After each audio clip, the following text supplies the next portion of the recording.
établis dans notre communion avec le Père, proclamons ensemble notre foi en celui qui nous guide. Nous croyons en Dieu, Dieu d'amour et Seigneur tout-puissant. Il est le créateur de l'univers, de la nature et de tous les êtres humains. Depuis toujours et pour toujours, il est un seul Dieu, Père, Fils et Saint-Esprit. Il se fait connaître aux hommes par ses œuvres et par sa Bible, sa parole écrite. Nous croyons en Jésus-Christ, Dieu devenu homme. Par sa vie sainte et par son sacrifice accompli à la croix, il a scellé l'alliance entre Dieu et son peuple. Il nous a acquis le salut dont nous héritons gratuitement par la foi. Il est ressuscité le matin de Pâques. Souverainement élevé, il intercède maintenant auprès du Père. Au dernier jour, il ressuscitera pour la joie éternelle ceux qui auront cru en lui. Nous croyons en l'Esprit Saint, souffle vivifiant, esprit de puissance et de sagesse. Il donne à l'Église la force de témoigner du royaume qui vient. Esprit du Christ ressuscité, il annonce le renouvellement de toutes choses. Nous croyons en Dieu, Père, Fils et Saint-Esprit. Amen.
Avant d'écouter la lecture des textes de ce deuxième dimanche de l'Avent, prions pour demander à Dieu qu'il nous éclaire par son esprit afin que nous comprenions ce qu'il a à nous dire.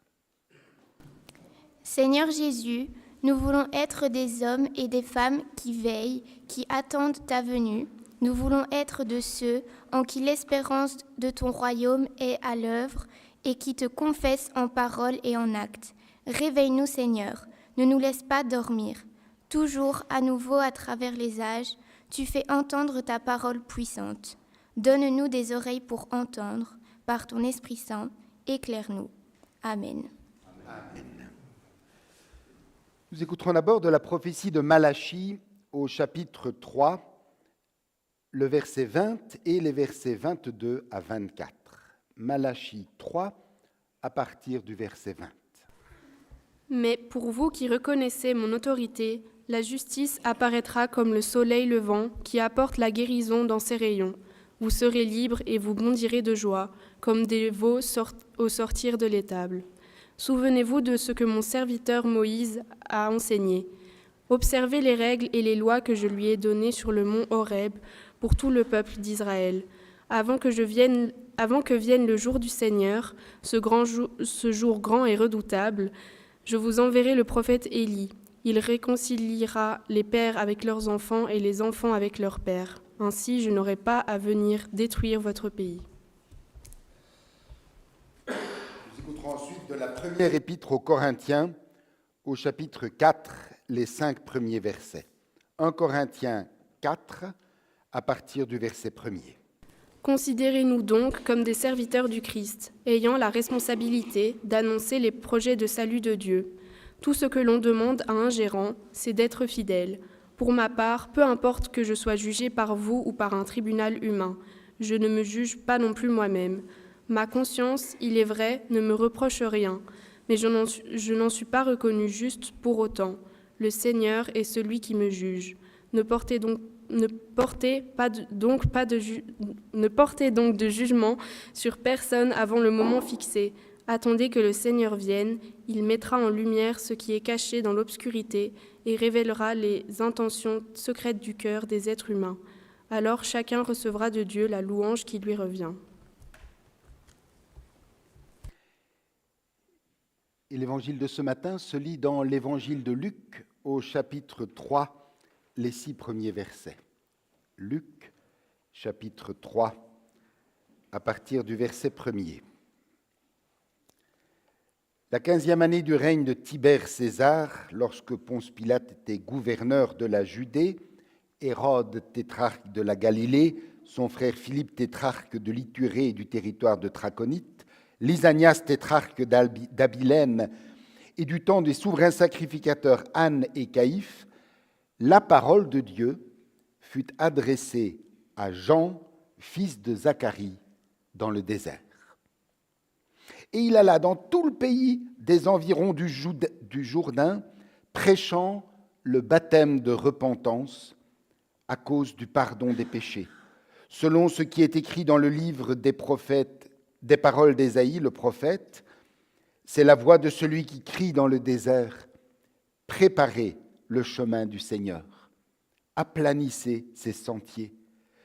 Toute vallée sera comblée, toute montagne et toute colline seront abaissées, ce qui est tortueux sera redressé, et les chemins raboteux seront aplanis. Et toute chair verra le salut de Dieu. » Seigneur, ta parole est la vérité. Ce matin encore, sanctifie-nous par ta vérité. Amen. Et pour nous préparer à méditer ces textes, nous chanterons du cantique 312, les strophes 1 et 2. Du cantique 312, nous chantons les 2 premières strophes. Oh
bonne habitude, je vous invite à un moment de prière silencieuse pour permettre à chacun et chacune de dire à Dieu, et dans le secret de son cœur, son adoration, sa reconnaissance et ses requêtes.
Merci Seigneur de nous avoir réunis dans ta maison en ce deuxième dimanche de l'Avent. Merci de permettre ainsi cette pause active dans notre vie de tous les jours pour tout simplement prendre le temps avec toi et ensemble en Église. Notre prière est un désir de te laisser nous interpeller. Merci parce que ce temps de l'Avent nous donne la possibilité, semaine après semaine, de tenter et remettre l'essentiel dans notre vie intérieure. Merci pour ceux qui nous rejoignent via notre chaîne vidéo, à partir de chez eux. Nous te confions aussi tous ceux et toutes celles qui passent par l'épreuve et ceux qui souffrent dans leur corps et leur âme. Bénis-nous et apporte, nous t'en prions, à chacun et chacune ce dont il a besoin en recevant de ta part l'assurance de ton amour. En entrant dans ta parole, que nous puissions y découvrir comme tout à nouveau ce qu'elle est en vérité et d'en tirer des leçons pour notre vie de tous les jours. Dans le nom de Jésus, ton Fils, nous te le demandons. Amen. Dans le désert, préparez le chemin du Seigneur. Ensuite, une promesse. Et tout le monde verra le salut accordé par Dieu. Frères et sœurs, la première bougie qui a été allumée s'appelait « Se réveiller ». Je vous propose d'appeler la seconde « Se préparer ». Il est question de préparation. Et les trois textes lus aujourd'hui ont comme point commun ce qu'on appelle la parousie, c'est-à-dire la seconde venue de Jésus-Christ. Et ce n'est pas un hasard, parce que nous sommes bien dans le temps de l'Avent, qui précède, comme chaque année, la fête de la première venue de Jésus-Christ à Noël. Le Noël que nous fêtons, mais c'est la première venue de Jésus-Christ parmi nous.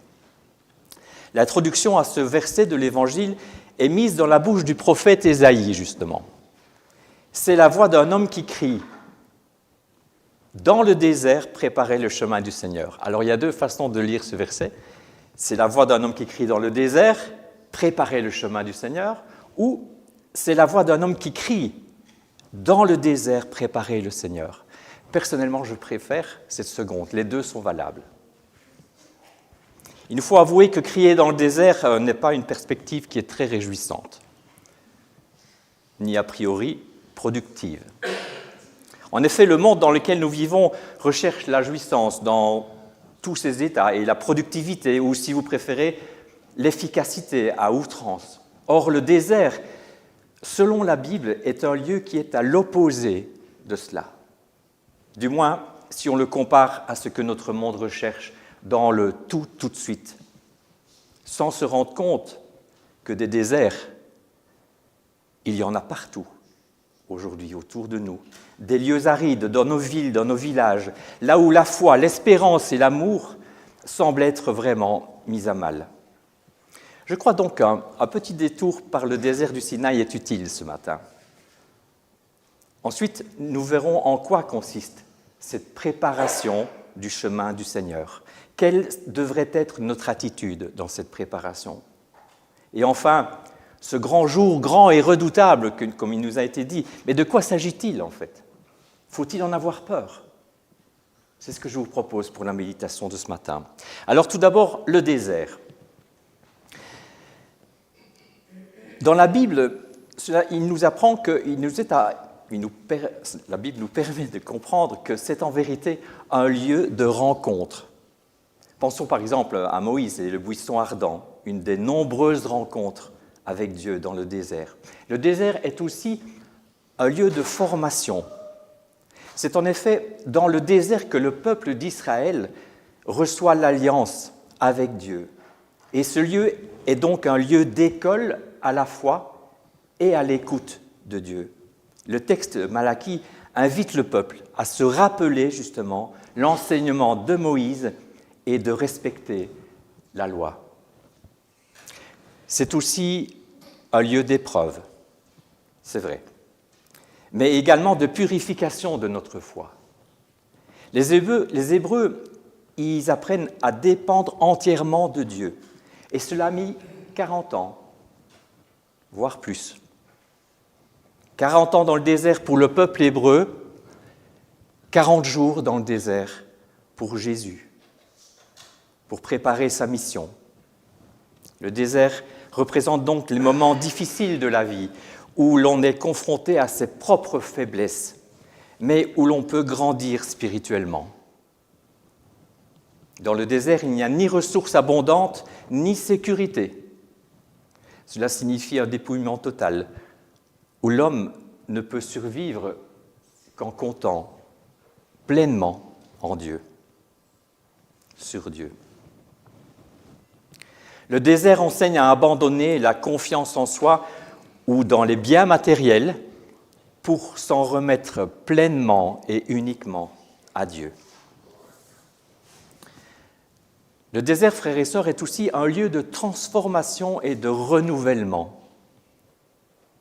Il est souvent un passage vers une nouvelle étape dans la relation avec Dieu ou dans la mission qu'il nous est confiée.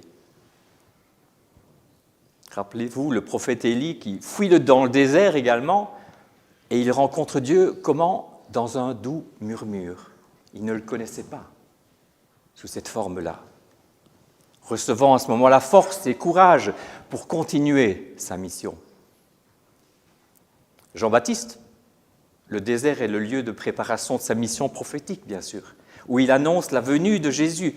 Oui, le désert est un lieu de transition, de formation, de préparation pour une mission ou une vocation nouvelle. Le désert est aussi un lieu de solitude et de prière, un espace où les bruits et les distractions du monde sont absents, favorisant une communion intime avec Dieu. Jésus se retire souvent dans le désert pour prier, pour se reconnecter à son Père.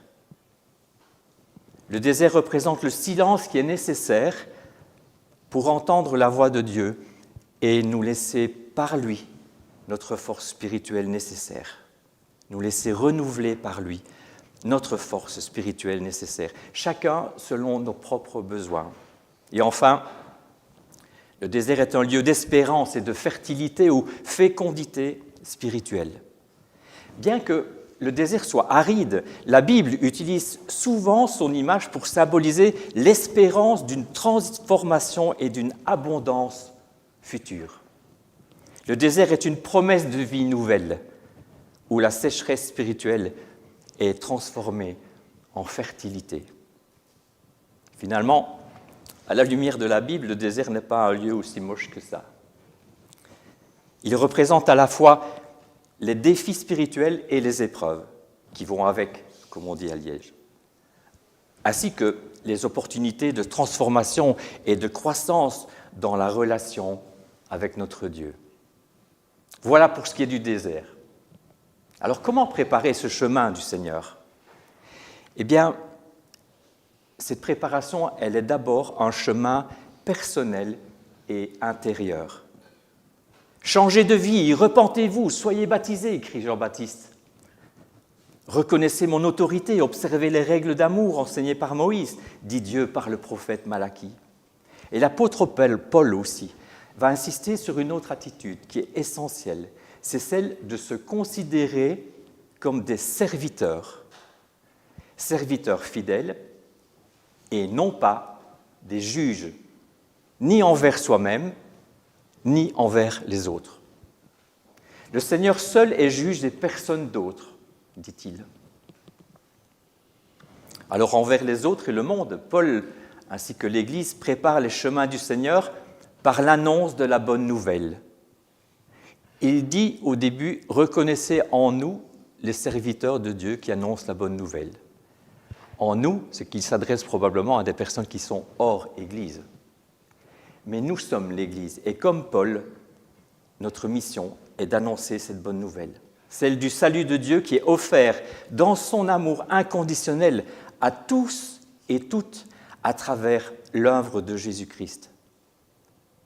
L'Église a aussi une mission prophétique, préparatoire, en dénonçant l'injustice, ce qui est tortueux et fait obstacle au plan parfait de Dieu. C'est ce qui est symbolisé dans le texte que nous avons lu par les montagnes et les collines étant des obstacles au plan de Dieu dans notre vie. La fin de notre lecture de l'Évangile est donc une promesse finalement, celle que le salut sera une évidence pour tout le monde. Tous verront le salut de Dieu, tout comme Siméon qui, tenant Jésus dans ses bras, dira « Mes yeux ont vu le salut ».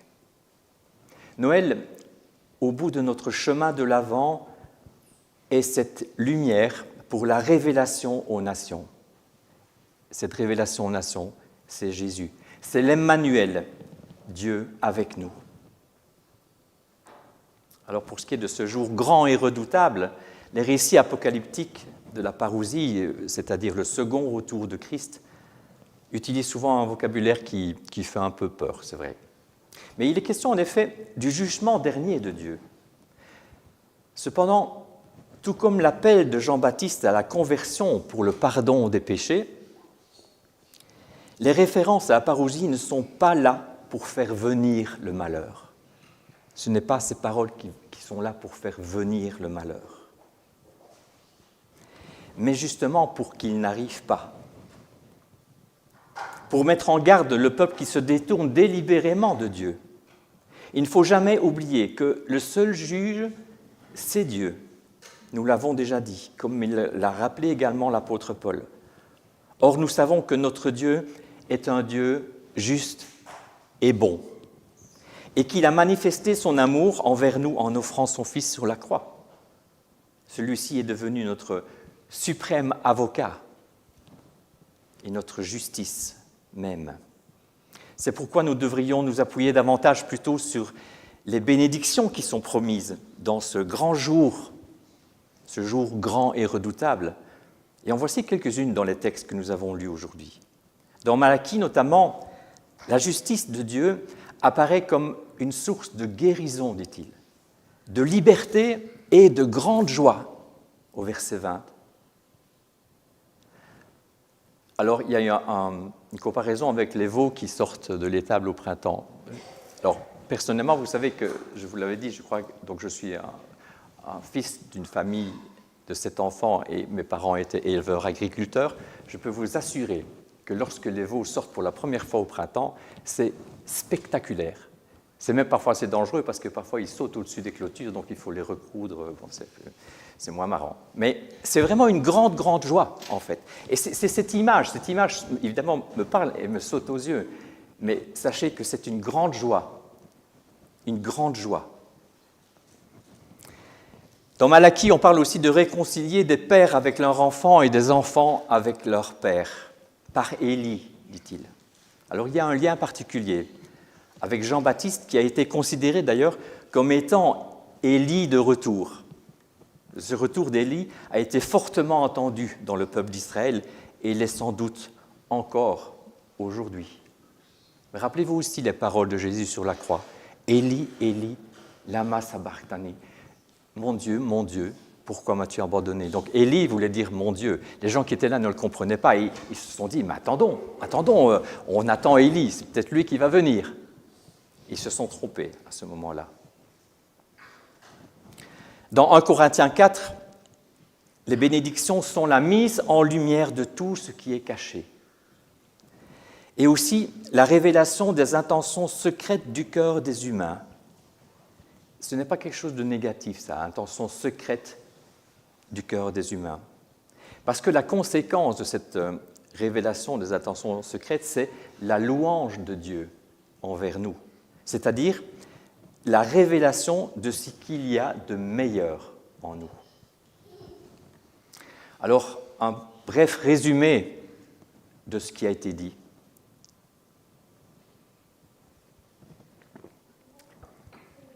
Le désert est vers quoi nous sommes envoyés, finalement, chacun de nous, pour préparer le chemin. C'est un lieu de rencontre avec le Seigneur. C'est un lieu de formation pour chacun. C'est aussi un lieu d'épreuve, un lieu de transformation et de renouvellement, de solitude et de prière, d'espérance et de fertilité spirituelle. Oui, je sais, il y a beaucoup de mots à retenir. Mais ça, c'est important, le désert. Et ce chemin est d'abord personnel et intérieur, comme je l'ai dit, puis envers les autres et envers le monde. Concernant le jour du Seigneur, appuyons-nous sur les bénédictions promises. La justice apparaît comme source de guérison, de liberté et de grande joie. C'est un temps de réconciliation aussi. Tout ce qui est caché est mis en lumière et sont révélées les intentions secrètes de ce qu'il y a de meilleur en nous. Voilà donc l'importance de préparer le chemin du Seigneur, dès aujourd'hui, frères et sœurs, en particulier avant chaque fête de la naissance de notre Sauveur et Seigneur, mais c'est également vrai chaque jour qui nous est donné. Préparer le chemin du Seigneur, afin que tout le monde voit le salut accordé par Dieu. Amen.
C'est le moment des annonces.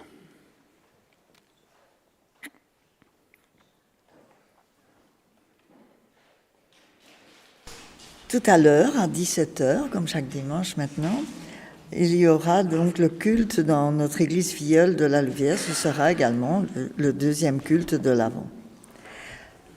Mardi à 19h, nous aurons l'étude biblique Racine. Nous poursuivrons notre étude du sens de notre liturgie réformée et des différents moments du culte. Mercredi, dès 9h, les diacres seront à leur poste au pavillon pour la distribution des colis alimentaires. Ce même mercredi à 14 heures, il y aura catéchisme et à 19 heures, réunion de la Croix-Bleue. Pour jeudi, les diacres sont de nouveau sur place dès 9 heures et les diacres demandent un peu d'aide pour demain à ce propos. Ils reçoivent des boîtes de haricots, donc il faudra décharger les boîtes et les placer dans la réserve. Donc à 9h15, si des personnes peuvent donner un petit coup de main, donner des bras, ce sera le bienvenu. Vendredi à 18h, nous aurons le souper de Noël de la Croix-Bleue. Samedi à 14h, ce sera l'opération affiche de Noël. Elle a été reportée la semaine dernière, vu le temps, la météo. Espérons qu'elle sera meilleure cette semaine. Nous sèmerons donc dans les boîtes aux lettres de l'entité notre affiche. Au retour, une collation de fête nous attendra ici dans nos locaux. Alors dimanche prochain, répétition de la chorale à 9h et à 10h, nous aurons notre culte du 3e dimanche de l'Avent. Alors je vous rappelle aussi que notre comptoir de librairie pendant tout le temps est installé pendant tout le temps de l'Avent. Nadine et Nathalie vous y attendent. Et Nadine a reçu aussi tous les calendriers, à l'exception des pains quotidiens. Il faut toujours un peu plus de temps pour recevoir les pains quotidiens, mais les autres calendriers sont arrivés. Donc ceux qui ont commandé les calendriers, dirigez-vous vers Nadine à la tasse de café. Une dernière chose, on a oublié de le transmettre à Josiane, mais on aurait besoin pour la banque alimentaire, il y a une famille qui a besoin de meubles. Ce serait un lit, une personne, un canapé et une garde-robe. Pour la diaconie, si quelqu'un peut trouver un lit, une personne, une garde-robe et un canapé pour une famille en détresse, vous pouvez vous adresser à un diacre à la tasse de café si voilà, un de ces éléments vous pouvez en trouver. Et donc je redis donc que demain à 9h15, pour ceux qui peuvent venir aider, s'inscrire auprès de Jacques. Et alors, samedi à 14h, ceux qui sont disponibles pour faire une promenade dans la ville, promenade avec un but précis de déposer notre affiche de Noël dans toutes les boîtes aux lettres, enfin toutes les boîtes aux lettres des rues dans lesquelles nous passerons, bien sûr. Nous en avons 2000 à distribuer, donc ce serait bien que nous ne soyons pas 2 ou 4, mais que nous soyons un peu plus nombreux, ça ira plus vite. Je vous dis aussi, comme je l'ai dit la semaine passée, qu'il reste encore quelques belles affiches A3. Si à la maison vous avez une fenêtre qui permet de disposer une affiche de cette taille, n'hésitez pas, il y en a en dessous du présentoir des cantiques. Au moment où notre offrande sera recueillie, souvenons-nous de cette parole du Seigneur, il y a plus de bonheur à donner qu'à recevoir. Et pendant que notre offrande est recueillie, nous chanterons du cantique 301, les strophes 1, 2 et 3. Du cantique 301, nous chantons les 3 strophes.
Unissons-nous dans la prière d'intercession. Père, toi qui nous combles de jour en jour, réponds à l'attente de ceux qui te cherchent dans la nuit, pour qu'ils rencontrent ton amour et le souffle de ta grâce. Nous te prions, Seigneur. Seigneur, exauce-nous. Envoie la lumière dans les lieux d'opacité et de trouble. Nous te prions, Seigneur.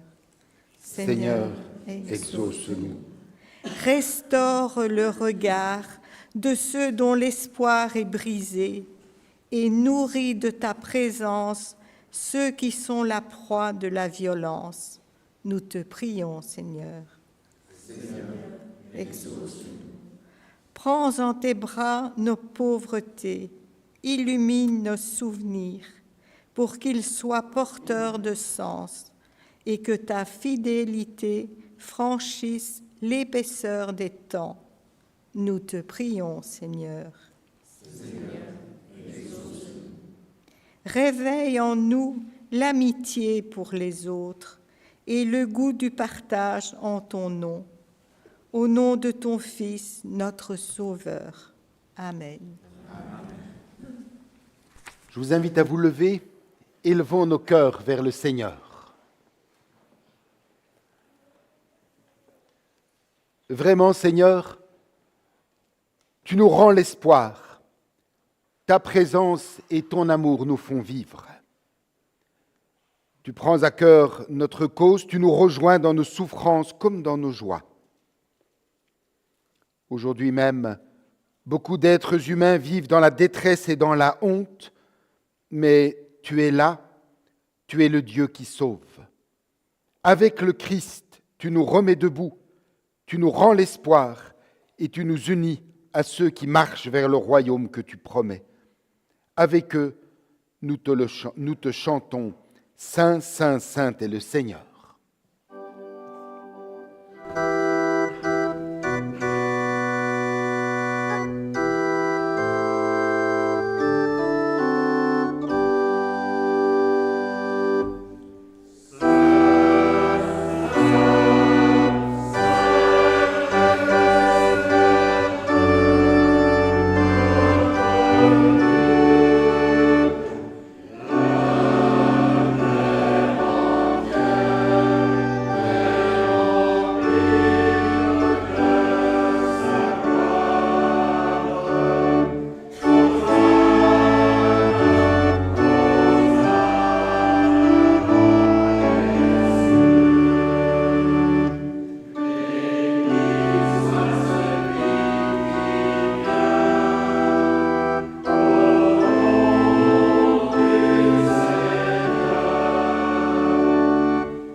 Dans la nuit où il fut livré, Jésus prit du pain, et après avoir rendu grâce, il le rompit, le donna à ses disciples en disant « Prenez, mangez, ceci est mon corps qui est donné pour vous, faites ceci en mémoire de moi. » De même, après le souper, Jésus prit la coupe, et après avoir rendu grâce, il la leur donna en disant « Buvez-en tous, ceci est mon sang, le sang de l'alliance nouvelle, répandu pour vous en rémission des péchés. Faites ceci en mémoire de moi. En vérité, je vous le dis, je ne boirai plus de ce fruit de la vigne jusqu'au jour où je le boirai nouveau avec vous dans la maison de mon Père. » Prions. Père saint et juste, nous nous souvenons du sacrifice offert une fois pour toutes sur la croix par notre Seigneur Jésus-Christ. Dans la joie de sa résurrection et dans l'attente de sa venue, nous nous offrons nous-mêmes à toi. Renouvelle-nous dans la certitude de ton pardon. Fais-nous vivre de la vie du ressuscité, qu'il demeure en nous et nous en lui. Envoie sur nous ton Saint-Esprit. Qu'en recevant ce pain et cette coupe, il nous soit donné de communier au corps et au sang de ton Fils. Par lui, toujours tu crées, tu vivifies et tu nous donnes tous tes biens. À toi soit la gloire et la louange au siècle des siècles. Amen.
Le Seigneur dit, « Venez à moi, vous tous qui êtes travaillés et chargés, et je vous soulagerai. »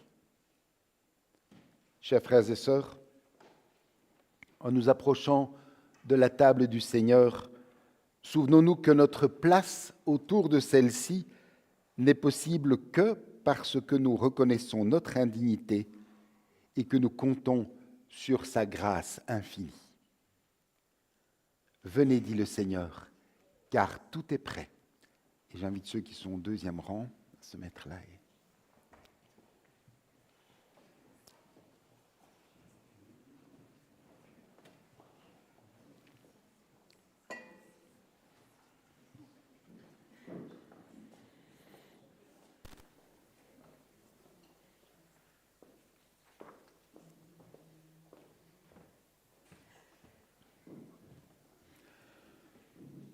Le pain que nous rompons est la communion au corps de notre Seigneur Jésus-Christ qui a été donné pour nous. Ceci est mon corps. Amen. Ceci est mon corps. C'est mon corps.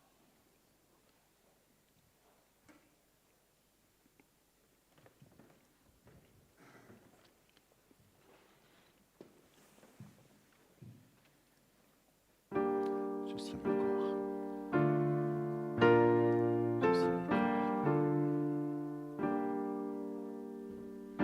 Ceci est mon corps. Ceci est mon corps.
Ceci est mon sang.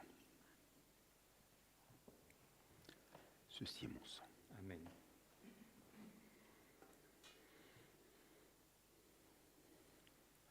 La coupe de la nouvelle alliance pour laquelle nous rendons grâce est la communion au sang de notre Seigneur Jésus-Christ qui a été versé pour nous. Buvez-en tous, nous dit Jésus.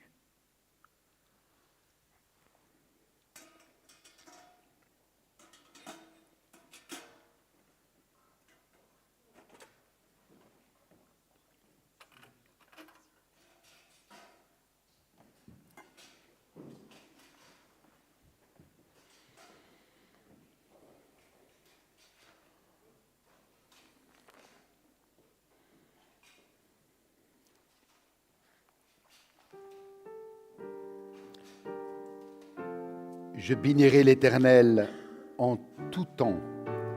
Sa louange sera toujours dans ma bouche. Que mon âme se glorifie en l'Éternel. Que les malheureux écoutent et se réjouissent. Exaltez-moi.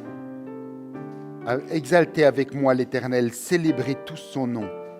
J'ai cherché l'Éternel et il m'a répondu. Il m'a délivré de toutes mes frayeurs. Quand on tourne les regards vers lui, on est rayonnant de joie et le visage ne se couvre pas de honte.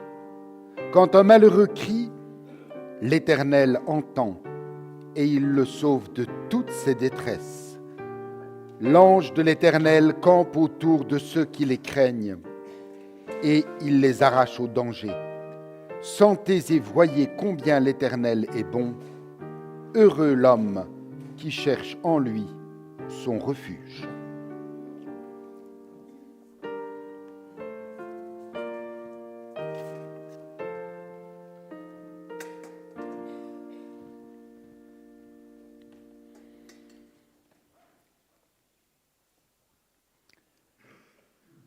Père aimant, nous te disons notre reconnaissance pour ce temps fort de communion que tu nous offres de vivre avec toi et les uns avec les autres.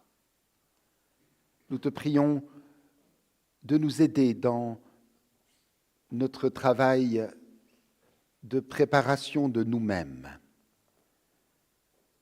Te demandons d'éclairer tous les jours de cette semaine qui s'ouvre devant nous et de nous aider dans chacune des petites ou grandes choses que nous aurons à faire, de nous aider à le faire en nous préparant intérieurement à t'accueillir.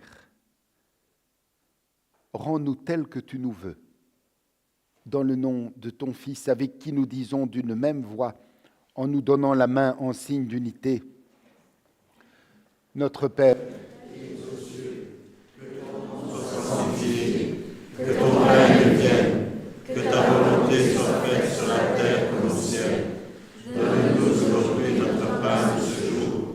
Pardonne-nous nos offenses, comme nous pardonnons aussi à ceux qui nous ont offensés. Et ne nous soumets pas à la tentation, mais délivre-nous du mal, car c'est toi qu'appartiennent le règne, la puissance et la gloire, au siècle des siècles. Amen. Allez, confiants dans l'amour du Père.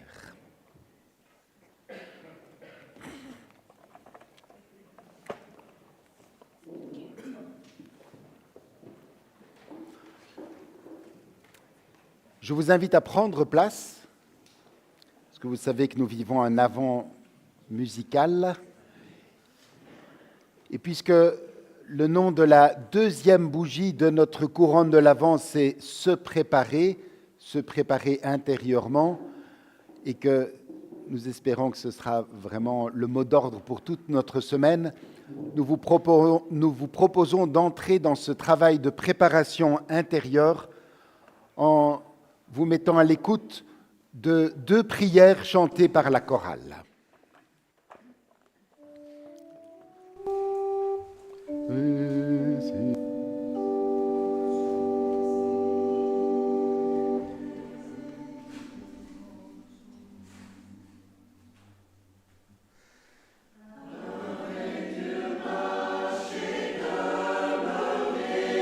Son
chanterons maintenant un chant en espagnol, un chant de Thésée.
Maintenant que vous êtes bien installés, je vous invite à vous lever pour écouter l'exhortation et recevoir la bénédiction de la part de notre Dieu. Chers frères et sœurs, durant la semaine, chaque fois que nous allumerons une bougie ou que nous en verrons une briller, puisse le mot, le verbe « se préparer » venir à notre esprit et nous renvoyer à l'ouverture du chapitre 3 de l'Évangile de Luc, « Préparer le chemin du Seigneur ». Préparons intérieurement le chemin au Seigneur. Que la grâce de notre Seigneur Jésus-Christ, l'amour de Dieu le Père et la communion du Saint-Esprit soient avec vous tous et avec vos familles, au près et au loin, dès maintenant et à jamais. Amen.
En notre nom à tous, je salue les frères et sœurs qui ont vécu ce culte avec nous à partir de chez eux.